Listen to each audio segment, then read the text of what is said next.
के बाद भी एजेंसी जो है काम नहीं कर पाई। फिर एक्सटेंशन उन्होंने अपने नोट्स दे करके कि एक रीज़न क्या था कि वो अभी तक काम नहीं कर पाए हैं, उसका नोट्स दे करके रीज़न बता करके और लिया था। अब अल्टीमेटली ये डिसाइड हुआ है कि ये इनकेपेबल है, कर भी नहीं पाएगी, जिस हिसाब से ये 3 एक्सटेंशन के बाद भी 50% काम पूरा नहीं कर पाई है।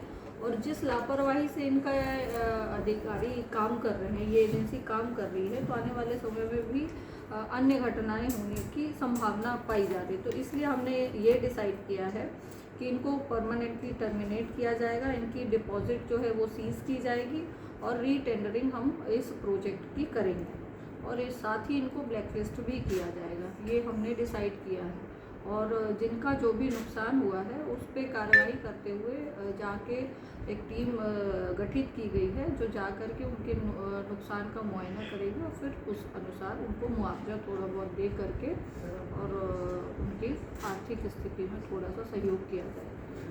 मैडम, ये प्राकृतिक आपदा तो थी नहीं, ये वहाँ पर काम चल रहा था, जेसीबी की ठोकर लगने से हुआ।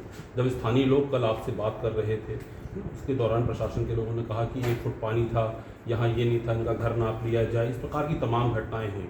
तो एक पीड़ित परिवार जब उस पूरी कॉलोनी को देखे, 300 घरों में पानी भरा था और बहुत ही भयावह सी स्थिति, भले ही वो लो लाइन एरिया था, लेकिन कहीं ना कहीं वो मिडिल क्लास और लोअर मिडिल क्लास के लोग रहते थे और बहुत बुरी तरह से प्रभावित हुए। तो उनके साथ एक संवेदना का एक व्यवहार होना चाहिए, ना कि अगर हम शासन प्रशासन में बैठे हुए लोग हैं और लोगों को लोकतंत्र में बोलने का भी अधिकार नहीं मिलेगा तो कैसे काम चलेगा? नहीं, पूरी संवेदनाएं हैं वहाँ के लोगों के साथ। संवेदनाएं नहीं होती तो मैं स्वयं जाकर वहाँ इंस्पेक्शन भी नहीं करती, ना उनके घर तक। मैं हर एक मतलब गली के घरों तक गई हूँ, वहाँ विजिट करी हूँ, लोगों से बात की है, उनके घर के अंदर की परिस्थितियाँ देखी हैं। तो संवेदनाएं थी तब जाकर ये काम किया है। तो हम लोग तो उस नहीं, आपके सामने जब आप कर रही थी, आपके सामने ही आप ठेकेदार ने घर अवैध घर करार देना और उसकी नाप पर गिराने की बात कहना, अब देखिए इसकी तो मुझे जानकारी नहीं है कि वो घर अवैध है कि नहीं है मैडम, लेकिन क्या वो नीड ऑफ द आवर में क्या उस समय हम कह रहे हैं अवैध भी है, वो अवैध भी है, मान लीजिए 1 मिनट के लिए, तो क्या उस समय जो परिस्थिति थी, मैं परिस्थिति की बात कर रहा हूँ, वैध अवैध की बात अलग है, अतिक्रमण अलग मुद्दा है, लेकिन वो उस समय एक भारतीय लोकतंत्र का एक नागरिक था, एक पीड़ित के रूप में वो वहाँ अपनी व्यथा व्यतीत कर रहा था आपके सामने, क्योंकि आप एक मंत्री हैं मध्य प्रदेश शासन की, तो उस समय पे उसके साथ क्या इस प्रकार का व्यवहार उचित और उसमें आपका खामोशी नहीं, खामोशी नहीं थी, क्योंकि उसने वही बात 3-4 बार रिपीट हुई थी, तब ये ऐसा इंसिडेंट हुआ था। और उसी बात का बार रिपीटिशन, चूँकि हम हर एक व्यक्ति को मौका दे रहे थे कि आप अपनी बात रखो। पहले उस व्यक्ति की सुन ली थी, उसके बाद हम ठेकेदार की बात सुन रहे थे। जब वो ठेकेदार बता रहा था तब उन्होंने बीच में फिर से उस बात को रखा।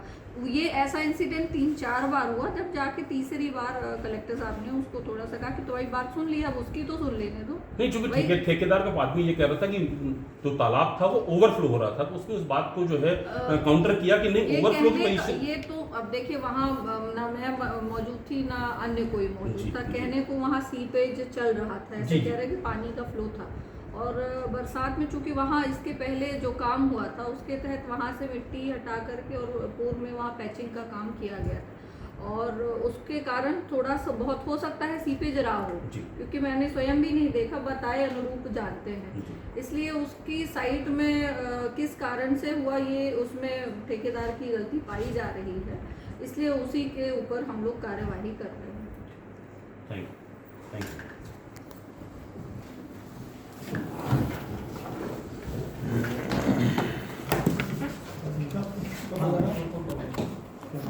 सुष्मिता जी से बात हो क्या?